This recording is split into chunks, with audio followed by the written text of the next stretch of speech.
Olá, amigos, olá, amigas. Estamos iniciando o nosso Economia e Desenvolvimento desta semana. Já estamos aí na metade do ano, né?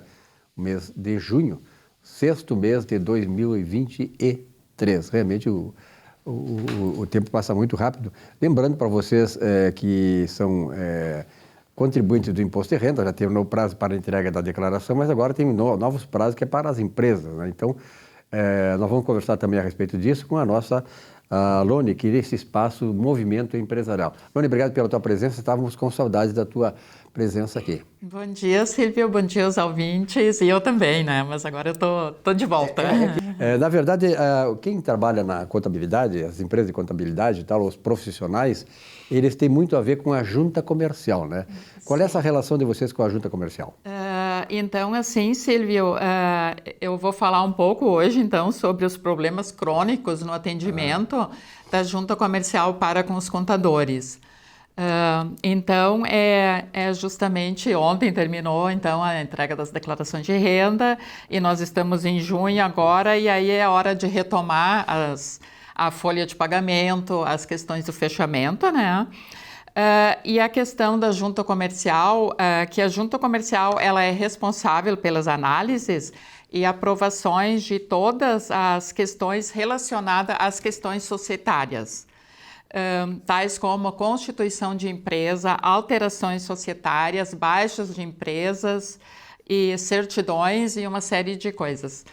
E então, quando nós olhamos o site da junta comercial, quando alguém entra e olha o site, tem uma frase que chama atenção, que diz assim: abra a sua empresa de forma gratuita em 10 minutos, em até 10 minutos. Está ali no site da junta comercial para quem quiser ver. Só que, na realidade, o que acontece... são mínimas as empresas que podem ser aprovadas assim dessa maneira automática, que é simplesmente quando se segue um padrão existente da junta e é colocados os dados nesse formulário. E só que o que acontece é que muitas vezes no caso, o sócio, eles querem acordar mais coisas entre si, que é colocado no contrato social, aí então não é possível usar esse contrato padrão. E aí que está o problema, aí acaba demorando muito em todas as alterações também contratuais, que está levando em torno de 20 a 30 dias um processo para análise de uma empresa. E depois, muitas vezes, o processo ainda volta em exigência, faltando uma coisa ou outra. Então, ele leva mais 10 dias para ser aprovado. Então, um contrato social que é entregue na junta com alterações ou alguma coisa, ele leva de 20 a 30 dias. Isso é muito tempo. E isso traz um desgaste muito grande para nós contadores junto aos nossos clientes. Porque sempre são documentos necessários para o andamento do negócio do cliente, alguma coisa que ele precise realmente para botar em prática, né, o negócio dele. E aí, simplesmente, é um prazo muito grande, isso, de 20 a 30 dias, né? Sim, e antes ainda, quando o atendimento era presencial, sempre havia pessoas para darem informações, né? Alguns tópicos, né, exatamente, claro, tinha né? várias pessoas, né? Olha, voltou e está em exigência, né? O que é isso que às vezes tem que ser tirada a dúvida, né? E hoje em dia também não tem mais isso. E aí, por exemplo, Porto Alegre, ela conseguiu uma grande visibilidade com o South Summit que aconteceu, né? E onde Porto Alegre é considerada uma cidade inovadora. Então, inovadora com negócios... liberdade econômica, exatamente. Inovadora e tal. Sim. Então, realmente a gente precisa de uma junta comercial que seja mais ágil no atendimento desses processos, para o contador conseguir entregar esse trabalho de uma maneira mais ágil, né? Eu acho que as instituições, tu colocas muito bem, as instituições que têm a ver com isso, porque na verdade é o seguinte, nós estamos vendo que o emprego o emprego na forma tradicional que a história revelou, essa carteira assinada, tá? Isso está mais ou menos superando, né? Está sendo superado pela possibilidade de cada pessoa ter a sua empresa, a sua pessoa jurídica e desenvolver o seu trabalho. Só que para isso é preciso que as instituições governamentais ajudem também nesse processo, simplificando, agilizando e tal. Por exemplo, a Prefeitura de Porto Alegre, hoje libera o alvará imediatamente. Tu vai lá, abre, faz o comércio do negócio e vai providenciando a documentação e a sua legalização junto à Prefeitura. Por que a junta comercial não faz também tipo de procedimento semelhante para ajudar a criação de novas empresas, que significa mais renda, mais imposto para pagar os funcionários da junta comercial, enfim, para que essas pessoas que não estão mais empregadas, elas possam se tornar realmente empreendedoras. Sim, exatamente, e é muito tempo, é uma questão de quem quer botar um negócio, ele não pode esperar esse tempo. É esse custo, né? Exatamente. O cara às vezes está pagando aluguel, já contratou serviços Exatamente, e tal. Aí para entrar num shopping, por exemplo, aí já tem que ter contrato social, tem que ter todos os contratos prontos, e aí quando falta documentação de um sócio ou outro, como que ele vai iniciar, né? Então, ele acaba muito essa pressão em cima do contador e ainda o cliente, muitas vezes, achando pela propaganda que ele ouve, né, que é tudo feito em 10 minutos, né, ele ainda acha que é o contador dele que está atrasando, que não está... Quem leva as culpas é o contador e não a junta comercial. Exatamente. Aliás, esse processo está acontecendo com os bancos, né? Hoje, funcionário de banco não quer saber de conversar contigo. Ele faz tudo lá nas máquinas eletrônicas, etc. e tal, no site do banco e tal. E tem muitas coisas que é preciso conversar. Né? Então, nós estamos realmente num processo, a internet ajudou, as redes sociais, tudo, mas é preciso que muitas coisas tenham a presença, tenham a intermediação entre o ofertante e o demandante do serviço. Sim, inclusive para assinatura também desses processos da junta comercial, quando o cliente tem que assinar, ele assina com a senha gov.br. E às vezes aquela senha que ele tem não serve, aí ele precisa de uma senha ouro ou prata, né? E aí o que acontece muitas vezes que para aquilo ali ele tem que ter um aparelho de celular onde ele tenha o app no celular dele e às vezes ele tem que fazer um reconhecimento facial, tirar foto e essas coisas. Então isso aí muitas vezes está trazendo o cliente para dentro do escritório de contabilidade para auxiliar nisso, que não tem diretamente a ver, porque as pessoas não sabem não lidar com isso, né? Todo mundo não sabe lidar com isso. E eu tenho a certeza, Loni, que esse comentário que tu faz, essa advertência, essa observação e essa crítica, no bom sentido, quer dizer, a gente quando critica é porque alguma coisa pode melhorar, pode estar bom, mas pode melhorar. Então esse é o objetivo da crítica. Então essa crítica, com certeza, ela está sendo aprovada, está sendo sancionada por escritórios de contabilidade, por profissionais de contabilidade que passam por esse trabalho. Sim, exatamente. Diariamente que nós vemos isso, né, nos grupos de contabilidade, nos sindicatos, e diariamente é o assunto. Né? Perfeito. Era isso aí por hoje? Sim, eu só gostaria de convocar de novo os contadores e os técnicos em contabilidade, né, de dizer que esse ano nós teremos eleições para o CRC e que eu estou coordenando uma chapa para o Conselho de Contabilidade. E por quê? Porque os contadores, eles têm que ter o reconhecimento que querem e que merecem, né? De serem os protagonistas, né? E não apenas coadjuvantes. Então, se você quer fazer parte desse grupo, você pode entrar em contato comigo no meu Instagram, que é @LoniMaletsky. Então tá. Obrigado. Um bom recado, uma bela observação e, sobretudo, uma defesa assim, né, que se faz dessa categoria profissional que são os contadores, que são fundamentais para o sucesso empresarial, para o sucesso de uma sociedade, porque hoje em dia tu não faz nada, absolutamente nada, sem ter a contabilidade na tua vida pessoal, na tua vida profissional, né, Aurone? Exatamente, muito certo isso, tá, Silvio. Certo. Um grande abraço, certo. Parabéns. Tá, muito obrigada. Até a próxima. Até a próxima.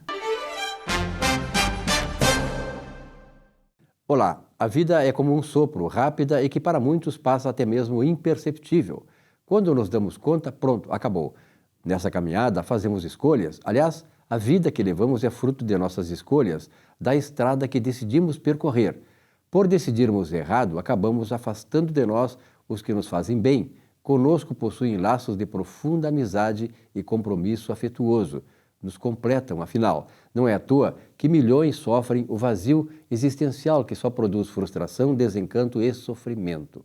Volte-se aos céus, se reconstrua, se preciso for, nasça de novo e torne-se, enfim, de criatura num ser digno do seu Criador. Você ganhará vida e cor e razões para viver e ser feliz. Boa semana.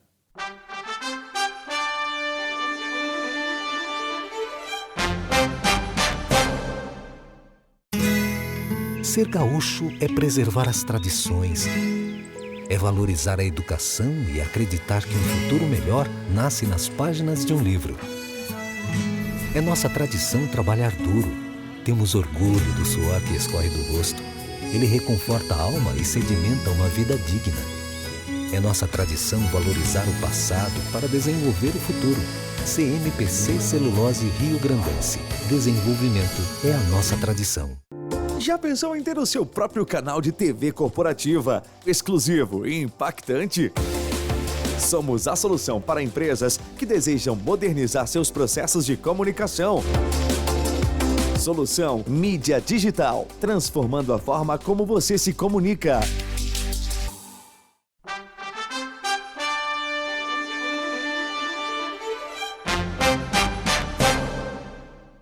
Olá, meus amigos e amigas. Hoje, dando dicas de direito, eu gostaria de falar com você, aposentado ou aposentado, que está prestes a encaminhar o seu benefício previdenciário. Antes de encaminhar o seu benefício previdenciário, o importante seria se você fizesse um planejamento previdenciário.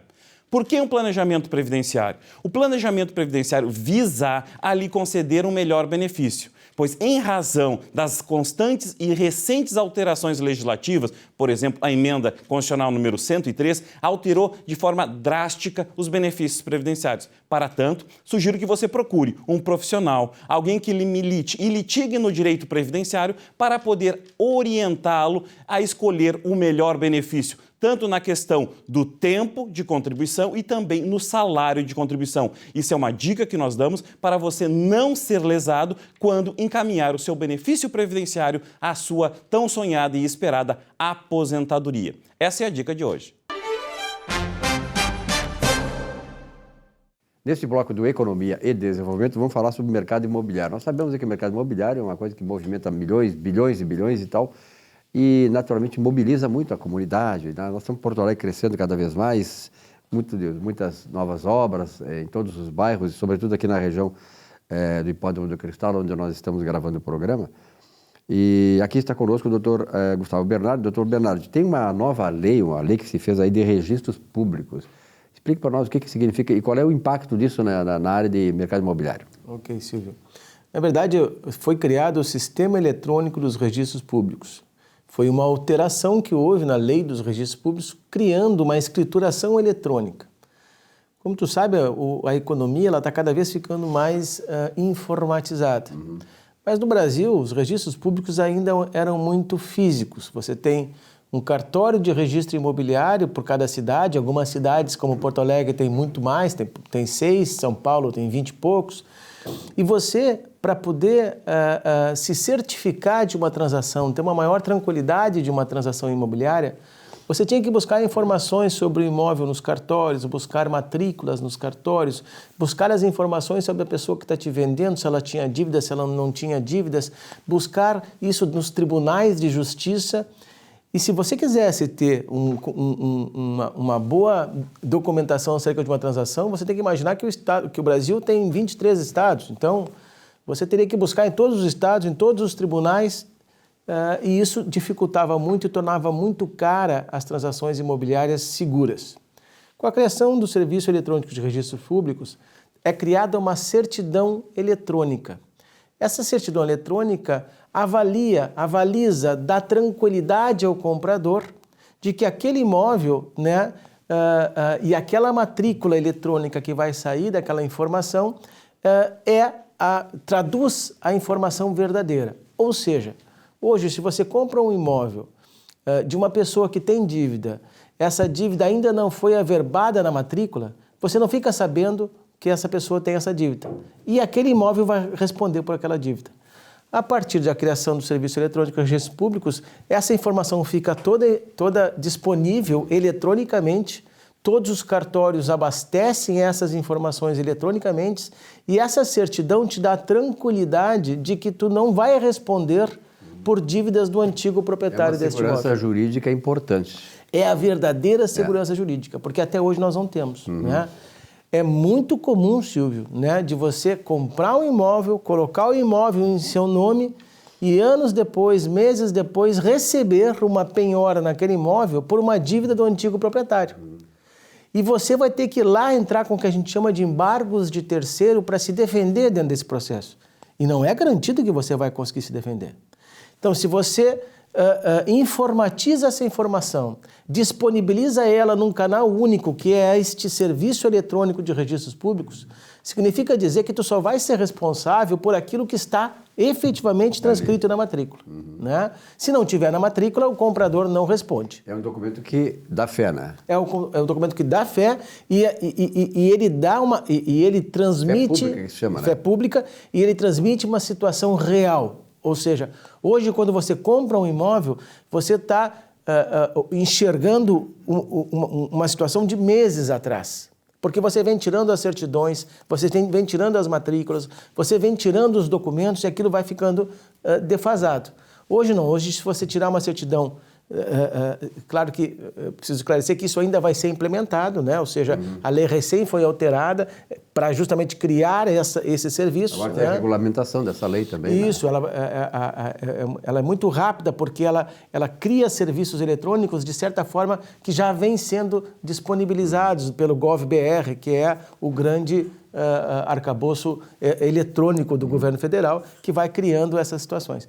Então, a certidão eletrônica dos registros públicos vai dar uma maior tranquilidade. Tem uma coisa também que eu preciso acrescentar, Silvio, que vai tornar muito mais barata a compra do imóvel. Porque antes, quando você fazia um negócio relevante, queria contratar um escritório para avaliar a segurança jurídica daquela transação, 90% dos custos não era do advogado que estava analisando aquilo, eram as certidões que tu tinha que tirar em diversos locais do país inteiro ou do estado inteiro. Agora você vai tirar uma única certidão. Então vai ficar muito mais barato fazer a transação imobiliária. E além disso, só para complementar, os documentos vão deixar de ser físicos. Tu não vai mais ter que ir lá no cartório, registrar uma escritura, fazer uma escritura, assinar uma escritura. Isso tudo vai ser eletrônico, inclusive a tua assinatura vai ser eletrônica, tu não vai precisar mais ir no cartório, não vai precisar mais ir no registro, e aquele documento vai eletronicamente para o registro de imóveis para averbação dentro da matrícula, inclusive os financiamentos habitacionais. Então vai ficar tudo muito mais barato. Perfeito. Parabéns aí, doutor Gustavo Bernardi, que sempre traz uma notícia importante, e essa é uma notícia muito boa na prosseguimento, não só para quem vende, mas para quem compra, para a sociedade toda, dá uma tranquilidade, né? Evitando conflitos desnecessários. Exatamente, vem pacificar uma situação que é muito comum na transação imobiliária, que são problemas que ocorrem depois da aquisição, depois da transação. Perfeito. Um rápido intervalo, então já voltamos com o nosso Economia e Desenvolvimento. Até já.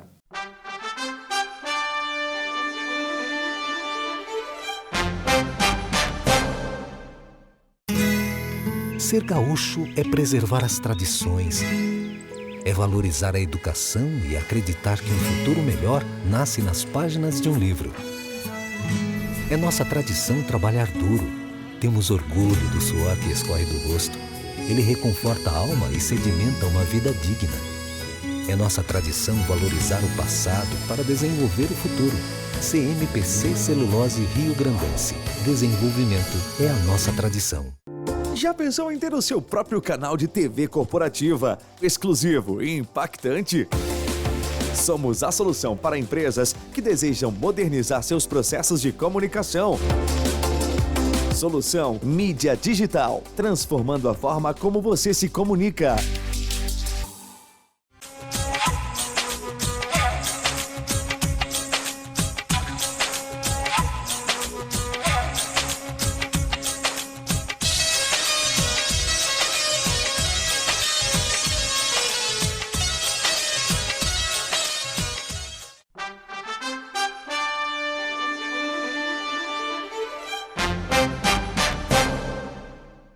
Bom, nesse espaço aqui nós estamos recebendo as mulheres bonitas hoje do programa, né? E está aqui comigo agora a Patrícia Freud. Patrícia, obrigado pela tua presença aqui.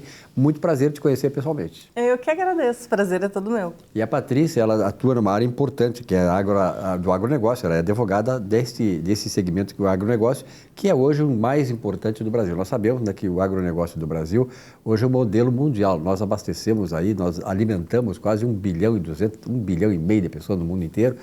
E o agronegócio só é pujante exatamente por isso, porque ali está o trabalhador, aquele que quer o bem deste país. E essa instrumentalização toda do agronegócio, ela vem também atrás da porteira, né? Que é, no caso do setor dos advogados, daqueles que estão por trás, protegendo esse setor aí daquelas coisas que nós sabemos que está acontecendo hoje no Brasil, né? Que é esta agressão àquilo que dá certo no país, que é o agronegócio. Patrícia, a luta é grande nessa área, né? Muito grande, porque a desinformação é muito grande. A população urbana, ela desconhece como funcionam os setores do agro e as formas de produção. Então, como tu falaste, para dentro da porteira é uma realidade, para fora da porteira é outra. E, em geral, a população conhece, por meio das informações falsas que chegam até ela, aquela informação a respeito dos grandes empresários do agronegócio. Mas o produtor, aquele de dentro da porteira, é o que mais produz alimentos, é o que garante segurança alimentar, é o que mais preserva o meio ambiente. Aliás, a nossa legislação brasileira é a que mais preserva o meio ambiente, justamente para garantir segurança jurídica não só para o Brasil, mas para grande parte do mundo, porque o Brasil é um dos celeiros do mundo, né? É realmente um dos grandes produtores de alimentos. E só por isso, né, pela dedicação do produtor rural. E quando a Patrícia fala aí do pequeno, do grande produtor, um não exclui o outro. Nós precisamos ter grandes produtores, porque nós temos aqui só no Brasil 215, 220 milhões de pessoas e abastecemos quantos bilhões? Então é preciso que sempre o pequeno, né, Patrícia, o microprodutor, ele quer crescer. E ele vai crescer o quê? À medida em que ele vai ganhando mercado, que ele vai sendo estimulado para isso, que o mercado se abra e atenda às exigências que a economia, de certa maneira, oferece, e ele fazendo bem o seu trabalho. Então, o pequeno produtor sempre vai querer ser grande, e o grande e o pequeno são imprescindíveis para a economia. Um fomenta o outro. Exatamente. O pequeno tem que escoar a sua produção, o grande precisa mandar mais, um volume maior de alimentos, de grãos, para as exportações, então ele precisa do pequeno. Um não exclui o outro, realmente. Tá, agora, o agronegócio, como eu falei no começo ali, né, ele tem sido assim, vítima de processos ideológicos aí que querem desconstruir aquilo que tão bem se construiu nesse país. A questão das invasões de propriedades. Essa é uma questão que se fala muito hoje, porque tem acontecido nos últimos meses um número excessivo de invasões irregulares e ilegais. Por que irregulares e ilegais? Porque o Estatuto da Terra, ele prevê formas de desapropriação para fins de reforma agrária. Porém, essa desapropriação ela tem que seguir determinado ritual. Então, não é como estão fazendo, invadir uma propriedade, acampar, muitas vezes acabar com a pesquisa tecnológica que existe naquela propriedade. Destruir a propriedade. Destruir a propriedade, destruir as benfeitorias que existem nessa propriedade.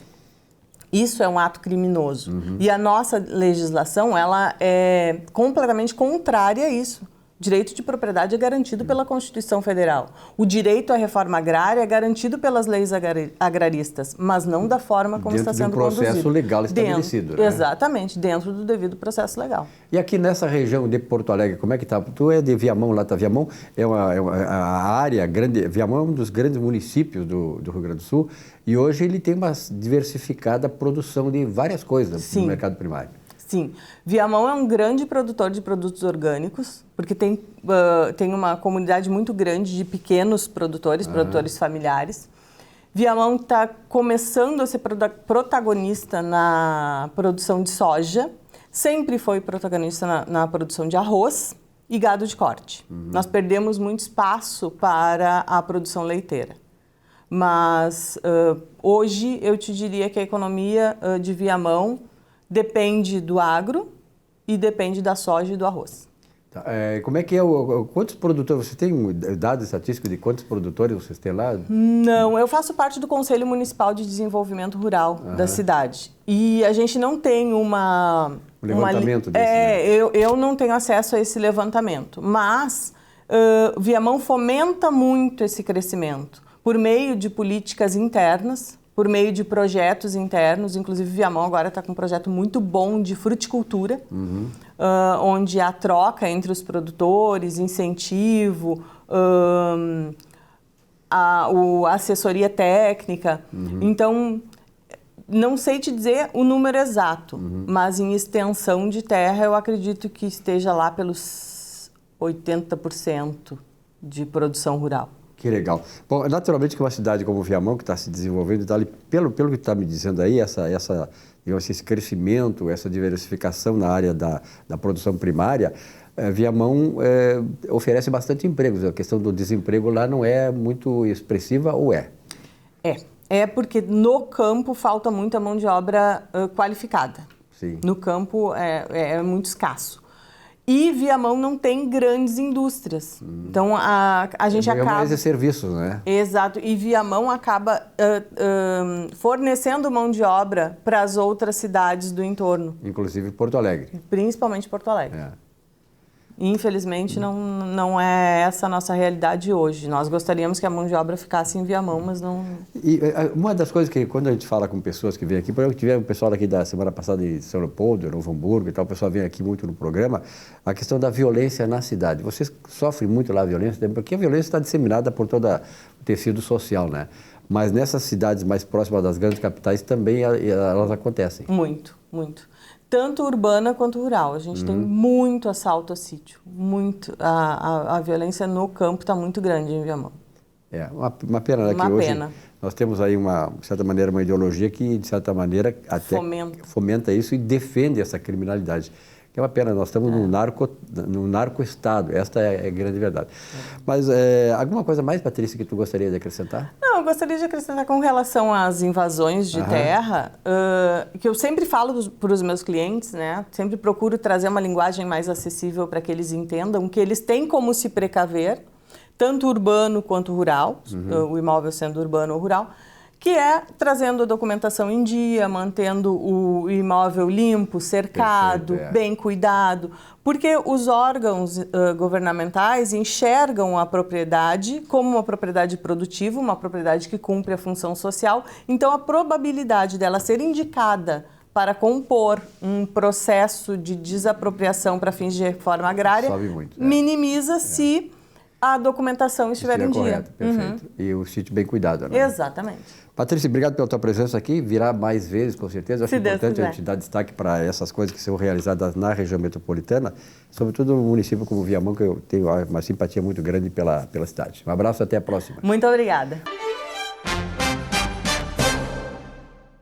A questão que envolve a Previdência Social é uma coisa que, claro, que nos afeta a todos nós. Se não hoje está afetando, vai afetar no futuro, o pagamento da família e tal. Sempre temos um envolvimento com a Previdência Social.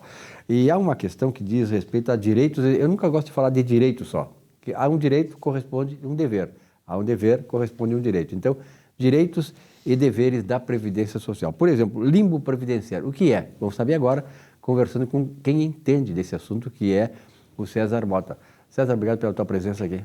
Obrigado, Silvio, mais uma vez, aí, lisonjeado pela participação. Né? Parabéns aí pelo trabalho que vocês estão realizando, porque eu tenho recebido muito retorno, né? O pessoal gosta, porque é um espaço que esclarece muitas pessoas, que tem muita gente, filhos, netos e tal, que estão com pessoas da família, mais velhos, tios, avós e tal, nessa situação, e tem usado muitos argumentos de vocês aqui para esclarecer e para encaminhar suas questões na Previdência Social. Parabéns. Obrigado. Em nome do Escritório Pereira da Costa. Estamos aí, o trabalho do dia a dia, né, Silvio? Então a gente fica muito feliz com esse feedback aí dos telespectadores aí. E seguimos, estamos no caminho certo, então, né? Perfeito. Com certeza. O que é o limbo previdenciário, então? Limbo previdenciário é um tema divergente, Silvio, da Previdência, um dos grandes temas divergentes, porque envolve basicamente uma ideia de discordância entre o entendimento do empregador e do INSS, né?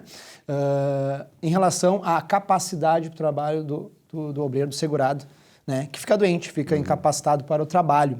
Como é que funciona essa questão? Na Previdência, né, nós sabemos que o segurado, ultrapassando 15 dias consecutivos de incapacidade, a partir do 16º dia, ele deve ser encaminhado ao INSS. Né? Pois bem, então, se ele é encaminhado ao INSS, ele faz uma perícia administrativa para constar, o perito médico administrativo do INSS faz o exame no segurado, identifica se há incapacidade ou não. Constatada que não há incapacidade, ele retorna à empresa e se reapresenta. Olha, o INSS me deu alta médica, estou me reapresentando para a continuidade do trabalho ou não. A empresa, por sua vez, convoca o obreiro, né, para fazer o ASO, o Atestado de Saúde Ocupacional, né?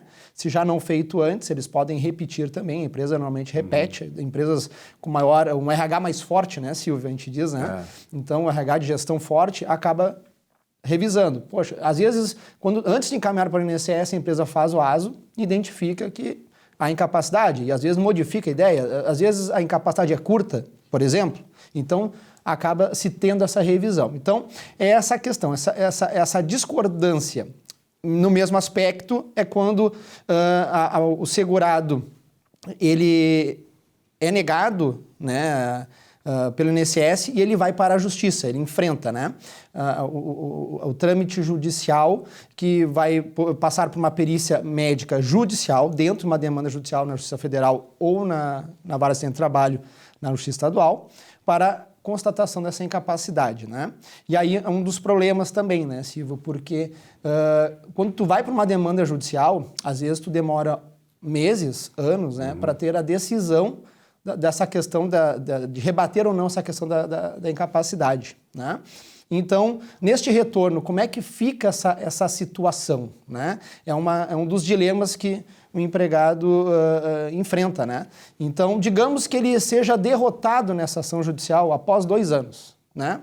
Como é que fica essa questão do salário dele, né?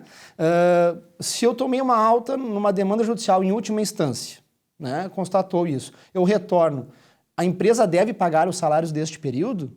É um dos questionamentos, né? Com certeza. Então, a questão, ela se resolveu de uma forma muito segura para o segurado, né?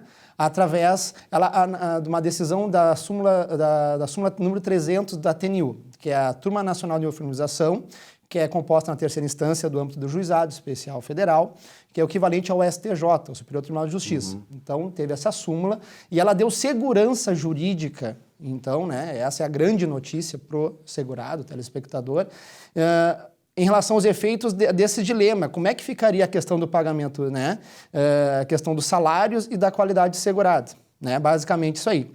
Então, há uma harmonização através dessa súmula do entendimento do Tribunal Superior do Trabalho. O Tribunal Superior do Trabalho, ele remete à ideia de que o contrato em aberto, a carteira, né, no regime CLT, a carteira em aberto, ela mantém os efeitos quando o segurado está postulando o reconhecimento dessa incapacidade ou não em via judicial ou administrativa. Perfeito. Perfeito? Então, quando a pessoa se afasta e não recebe o salário da empresa e não está recebendo o INSS, muitas demandas trabalhistas são ajuizadas para se buscar o salário do período. Isso é um entendimento consagrado já na esfera trabalhista. Com a súmula 300 da Turma Nacional de Uniformização, houve uma harmonização, então, de ideias, né? A ideia é o quê? Os magistrados, no âmbito da Justiça Federal especialmente, tinham uma divergência em relação à questão da qualidade de segurado, porque a pessoa, nesse caso dos 2 anos que eu citei, a última contribuição dela ficou 2 anos atrás, às vezes, e o processo foi julgado agora, 2 anos depois, de repente já passou o período da qualidade de segurado, né? O doutor Fernando até já comentou num outro programa, verdade, até fica a dica para dar maior assistência para entendimento dessa questão da qualidade de segurado. Então, às vezes, o juiz entendia que já ultrapassava o período de 12 meses ou de 24 meses, conforme o caso, né? Então, com a súmula 300, essa harmonização garantiu o quê? Enquanto a carteira estiver aberta, o segurado mantém a qualidade de segurado. Isso vai se consagrar na ação judicial, que era a grande divergência. Isso foi julgado no final do ano, tá, Silvio? E agora a justiça, né, tanto nas varas de origem, primeiro grau, segundo grau, estão começando a adotar esse entendimento. Então a gente ficava muito inseguro, chegava o cliente no escritório, o que fazer? O que eu vou dizer? Olha, nós temos que tomar cuidado, fazer ação logo, para não dar essa grande distância, né? Apresentar as provas para evitar um risco maior. Agora, com a súmula 300, estando a carteira em aberto, qualidade segurada mantida. Se tiver a rescisão, que acontece, né, também, né, Silvio? Estou no curso da ação, no primeiro ano de ação, sem encerrar ela, né, uma ideia de suspensão, aguardando o retorno do empregado, a empresa chama ele e rescinde ele. Acaba fazendo a famosa rescisão. Poxa, está errado, nós temos que aguardar a demanda judicial, o desfecho, ver o que vai se consagrar em relação a essa incapacidade para a empresa ver depois. Porque a empresa é responsável na dispensa de um obreiro incapaz, correto? Então, isso gera até indenização na esfera trabalhista. Então, esse cuidado tem que se ter, né? Então, basicamente é isso aí, Silvio, que eu reporto assim, é essa harmonização. A súmula 300 veio para pacificar algumas ideias em relação a isso, né? Essa questão do limbo previdenciário, né? Essa discrepância. Então, a falta de concordância entre o INSS e o empregador na esfera da Justiça Federal, quando o segurado busca o benefício, me parece que agora está dando um ponto final em relação a essa controvérsia, né? Então, mantida a qualidade de segurado enquanto eu estiver a carteira assinada em aberto, né? No caso, o vínculo em aberto, né? E a questão de rescisão, tu conta o período de graça de 12 meses, 24 meses ou 36 meses, conforme o caso, né? Que já, daí é motivo de outro programa para a gente conversar mais sobre a questão da qualidade segurada. Mas tudo isso que tu explicaste, muito bem explicado, bem didático, né, o César, é o seguinte, as pessoas que estão nessa situação, elas precisam de um apoio, de um esclarecimento, de um suporte jurídico de quem entende do assunto, né? Veja bem, quantas coisas colocaste aí que eu fiquei pensando assim, pá, né? E diante do que vocês já explanaram, que tu, a Luciana, a doutora Isabela, o Fernando e tal, o Marcelo, na verdade, todas essas questões aí são muito complicadas para a gente, para entender isso, né? Então, uma assessoria de um escritório como o de você, lá, o Pereira da Costa, é importante, é fundamental para te fazer uma caminhada mais segura, né? Cujos efeitos lá adiante, né, poderão ser mais benéficos para ti. Mas tem que ter uma assessoria sempre. Né? Perfeito, Silvio. E a questão do limbo previdenciário é um tema muito complexo, né? Claro, veja as voltas... A questão previdenciária é complexa, né? É complexa. E o limbo, com o julgamento desse tema, assim, era algo que a gente estava muito preocupado, assim, na questão jurídica, o escritório, os advogados, os colegas, né, que trabalham na frente previdenciária e trabalhista também, de certa forma. Na previdenciária está preocupado em relação a essa questão da qualidade segurada. Porque, às vezes, o segurado, ele entra com uma demanda, pede a demanda, mas ele adquire até uma outra doença, ou o próprio agravamento da mesma doença, e ele retorna essa empresa, né? E aí a carteira estava em aberto, a empresa recebe e dá um novo ASO para ele, um novo atestado de saúde ocupacional, e encaminha novamente ele para o INSS. E aí já deu 3 anos, de repente. Veja o problema deste segurado que sucede doenças, né, dentro deste período da ação judicial. Ele retorna, tem que entrar com uma nova demanda, tem que apresentar o DUT, que é a data do último dia trabalhado. Feito isso com ASO, nova perícia, nova demanda, e agora está consagrada a qualidade segurada nesses casos. Nós entrávamos com a ação e a divergência jurisprudencial, de entendimentos da justiça, variava. Então, é muito importante a decisão que eu trago, é algo extremamente recente, certeza, né? E esperamos que essa segurança jurídica permaneça em relação à matéria. É uma coisa, a segurança jurídica é tudo dentro de um país, né? Você não tem, as relações sociais, as relações comunitárias, a sociedade, ela precisa de uma estrutura jurídica que lhe dê segurança, porque isso vira um inferno. Nós sabemos o que está acontecendo com relação à segurança jurídica no país. A nossa política está mostrando, né, que essa insegurança jurídica está nos levando para o fundo do poço, né, porque hoje nós não só temos uma insegurança jurídica, quer dizer, se tomam decisões a nível de instituições lá de cima, do topo da área jurídica, completamente fora, né, daquilo que manda a Constituição. Quer dizer, isso é uma forma de insegurança jurídica que traz prejuízo para a sociedade. É isso aí então, César. Obrigado. Até a próxima, então. Continuaremos na luta aí. Com certeza. Até a semana que vem. Obrigado. Um rápido intervalo e voltamos já com o nosso Economia e Desenvolvimento. Até lá.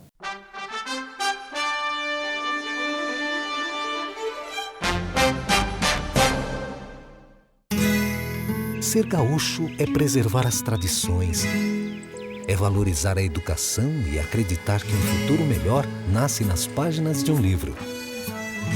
É nossa tradição trabalhar duro. Temos orgulho do suor que escorre do rosto. Ele reconforta a alma e sedimenta uma vida digna. É nossa tradição valorizar o passado para desenvolver o futuro. CMPC Celulose Rio Grandense. Desenvolvimento é a nossa tradição. Um show de humor gaúcho sem padrão e com muita alegria e interatividade. Zurba Fagundes. Mais de 300 espetáculos no Rio Grande do Sul, Santa Catarina e Paraná, nos melhores palcos do Brasil. 2 vezes finalista no Festival da Mentira de Nova Brécia. Atração no Show do Tom. Programa Silvio Santos e Ana Hickman. Teatro, congressos, encontros, jantares, brigas de casal e bocas livres em geral. Zurba Fagundes. Diversão garantida ou seu mau humor de volta. Contrate esse artista gaúcho antes que ele morra de fome. Já pensou em ter o seu próprio canal de TV corporativa, exclusivo e impactante? Somos a solução para empresas que desejam modernizar seus processos de comunicação. Solução Mídia Digital, transformando a forma como você se comunica.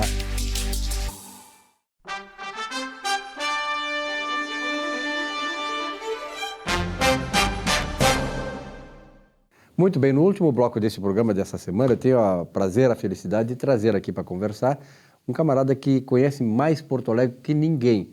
Está há 40 anos na vida pública, do ponto de vista oficial, como vereador da cidade, o cara que mais conhece Porto Alegre e que muito contribuiu para Porto Alegre ser o que é hoje. Eu falo daquele que também foi o meu primeiro voto na minha vida política, eleitoral. Reginaldo Pujol, obrigado pela tua presença, Pujol. Ô, Silvio, que alegria estar contigo hoje aqui. Especialmente porque nós, um pouco antes de iniciarmos o programa propriamente dito, tu lembrava de uma figura que me é muito cara, que é do João Dibbe. João Dibbe, é. Da mesma forma que eu estou dizendo que tu fosses o primeiro eleitor que eu tive, teu primeiro voto, melhor dito, o Dibbe era o eleitor, era o candidato da minha mãe. Né? Ah, que legal. E quando eu saí candidato, no começo ele ficou muito bravo, disse, mas como? Mas voto seguro que não preciso fazer nada. Disse, não, para aí, tem que haver alguma renovação. Então, olha, Silvio, fico muito agradado em estar conversando contigo, que da mesma forma que tu fala que sou uma pessoa que tem uma vida política muito longa, tu tens uma presença como comunicador muito antigo e com comunicador com sucesso, numa área que as grandes empresas de comunicação acabam se assenhorando do mercado e criando seus deuses. Tu sempre fosse independente. É verdade. Sempre marcasse uma posição com muita firmeza, mas na tua independência. Nós temos muita coisa em comum, mas na verdade, né, Pujol, eu queria conversar um pouquinho sobre Porto Alegre. Porto Alegre está muito mais diferente, está muito diferente em relação à nossa época, lá, no começo da década de 70, né? Como é que tu está vendo a administração de Porto Alegre, os avanços que Porto Alegre teve, o que falta para Porto Alegre? Sobre 2 aspectos. Sim. Primeiro, eu vejo um esforço muito grande do prefeito de retomar algumas coisas. O Melo deve ter sido o prefeito de Porto Alegre que mais obra entregou em função de que tudo que estava para ser concluído, tudo que estava parado, ele tomou conta e hoje resta muito pouco assuntos que vão ficar ainda em processo de conclusão. Porque o normal é a pessoa pega e não termina as obras que os outros deixaram e começa o novo. E não termina as que iniciou também. É. Olha, aqui nós estamos falando num lugar muito próximo da onde está acontecendo uma das obras que mais tempo levou na cidade para ser realizada, que é essa obra aí, que Moab Caldas, etc., que une aqui a área do shopping, lá com o bairro Teresópolis, que já está hoje 90% pronta. Tá? Mas isso faz 20 anos que se trabalha. É uma obra que começou a ser feita tendo em vista o interesse de ter vários acessos aqui na região em função do Beira-Rio, Estádio do Esporte Clube Internacional, que sabidamente foi o palco de vários jogos da Copa do Mundo de 2000 2012, eu acredito que foi. 2014. 2014. E, na verdade, o Beira-Rio, né? Eu sou gremista, mas o Beira-Rio é um símbolo turístico da cidade, né? Exato. Hoje nós temos assim, ao lado do Beira-Rio, que não é rio, que é lago, o Esporte Clube Internacional. A Arena, que dizem que está fora do lago, mas está próximo do Rio Gravataí. Ali, do Rio Gravataí também. Que é muito próximo. Porto Alegre é cercado por rios de todo que é lado. Rios, lagos, da denominação que quiser.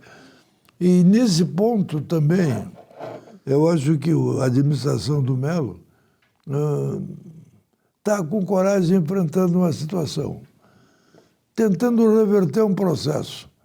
O chamado Centro Histórico de Porto Alegre. Centro Histórico, quarto distrito, Centro Histórico, o centro da cidade. Ao longo dos anos, foi se esvaziando. É verdade, Eu sou do momento em que qualquer coisa que precisasse ser feita em Porto Alegre tem que ser no centro.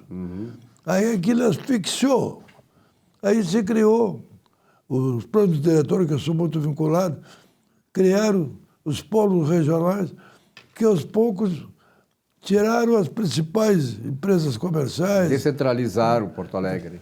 Foram lá para César Brasil, foram para Zenha, foram para Bento Gonçalves, foram para Protásio Alves, foram lá para o Passo da Areia, com Iguatemi, aqui mais próximo, o shopping também da Zona Sul, primeiro Praia de Belo, depois Barra Shopping, e agora mais recentemente essa maravilha que é o antigo estaleiro, que custou tempo.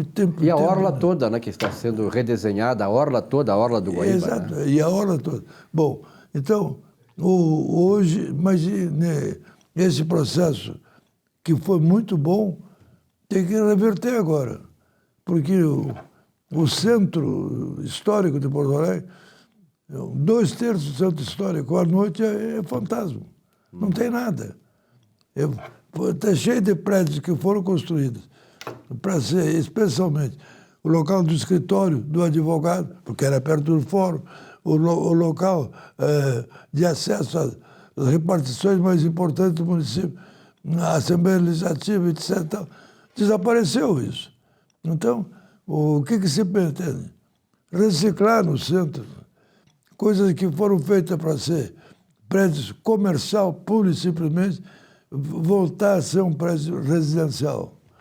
Eu mesmo tive escritório um bom tempo ali na Borges de Medeiros, naquele trecho entre a Rua da Praia e Salgado Filho. Quando eu vim morar em Porto Alegre, lá, muito tempo atrás... Natural de onde, Pujol? Hein? Natural de onde? Eu sou de Quaraí. Quaraí? Não, é para me exibir, mas é verdade, eu sou de Quaraí, com muito orgulho. Quaraí, querência querida. Quaraíense, é verdade, que legal. Quaraí é minha recordação permanente. Com certeza. Porque eu vim para cá com 14 anos, o melhor momento da vida passei lá, que é a infância. Depois de muito tempo a gente se dá conta que o grande momento da vida da gente é a infância. E a gente quer crescer logo, né? Que esse tudo problema, é puro, né? tudo é tão tranquilo, é a mamãe, o papai. Eu sou de Uruguaiana, nós somos mais ou menos vizinhos aí. Mas quando eu vim para cá, eu vou retomando. Sim, claro. No edifício Veracruz, era o apogeu de Porto Alegre. É verdade, Veracruz. O meu pai foi lá, viu um apartamento e ficou apaixonado por ele, disse, eu vou querer comprar isso aqui. Quando deram o preço para ele disse, não quero mais. Porque era inacessível os recursos que ele tinha, disponível, que ele tinha trazido do negócio que ele tinha ali cuidado em Quaraí. Aí ele alugou um prédio na Benjamin Constant, que era servida pelo bonde, que se estendia até a Vila do EPI. Bom, o prédio do edifício Veracruz, onde ele não conseguiu comprar nem alugar, mais tarde se transformou num escritório. Esse escritório era de vários advogados, inclusive meu. Que legal. É coincidência. Hoje está vazio de novo. Sabe por quê? Porque os escritórios de advocacia foram fechando ali. Ou porque os advogados que nem eu foram tomando outros rumos, ou porque alguns até não estão mais conosco, e terceiro, porque agora não é longe de tudo. Como é que tu vai no Fórum Central, que assim nós chamamos ainda, ali na Praça da Matriz, muito pouca coisa acontece ali. Acontece, mantém o Tribunal do Júri, se reúne ali, mas se reúne ocasionalmente. Mas toda essa área do ciclo histórico precisa ser revigorado. E tem alguns dramas aí que eu não sei nem como é que nós vamos enfrentar. Como é que nós vamos enfrentar o Espigão? Todo mundo sabe que o Espigão vai ter que ser demolido. Mas demolir como? Demolir pelos métodos tradicionais, que implode, etc. Não pode. Você demolir, aí vai demolir vai ele. afetar também outras... Vai demolir a galeria Malcom, do outro lado, que não tem nada com... Não tem culpa nenhuma de ser vizinho. Não vai. As lojas que do outro lado também. Então, ali precisa fazer um trabalho praticamente artesanal. Tem que derrubar parede por parede. Andar por andar. Isso custa dinheiro e custa tempo. É verdade, Porque tu vai tirar tijolo com tijolo com muito cuidado e muita cautela. E o Espigão é um fato. E que barbaridade. A confeitaria Rocco. Confeitaria Rocco. Bonita, o prédio, etc. O Zafari, 15 anos atrás, bancou lá a recuperação, etc. Nunca mais foi. Ninguém mora lá, ninguém trabalha lá. Está fechado. As pinturas dos vândalos já terminou com tudo de bom que tinha que feito. A outra esquina da Riachuelo com a Vigário Zenacho, em frente aí aquele banco... Tem o Zafari ali na esquina, né? Ao lado do outro Zafari. Também. Aquele... Está lá seguro, mais ou menos, e tal. Está se gastando dinheiro para não deixar cair. Para não deixar cair, Tem muita coisa para fazer, mas eu acho que o caminho é esse aí, né, Pujol? É avançar, é modernizar. Tem que encarar esse assunto. E a questão da segurança é importante no centro, né? Tem muita gente que ainda reluta pela falta de segurança, né? Olha, os meus amigos, hoje eu moro... Eu comprei um apartamento há 40 anos atrás, na Cidade Baixa. Aí veio as mudanças, os meus colegas vereadores entenderam de estender o círculo histórico, o centro histórico, e eu que acreditava que morava na Cidade Baixa, tendo como endereço o centro histórico, que eu moro na Coronel Genuíno. Coronel Genuíno. Que é o finalzinho, em frente à Ponte de Pedra ali. Ao lado da OAB ali, né? Tem a OAB ali, ao lado da OAB, Aliás, a OAB que é minha vizinha, porque ela foi depois de mim. Foi depois de ti, Aliás, dizem que a OAB foi ali para ficar perto de ti. Não, o OAB fica na Washington. Quase esquina, aonde se encontra. Ali é uma confluência. Porque ali termina a Coronel Genuíno. Aquele trechinho final, todo mundo pensa que é Borges.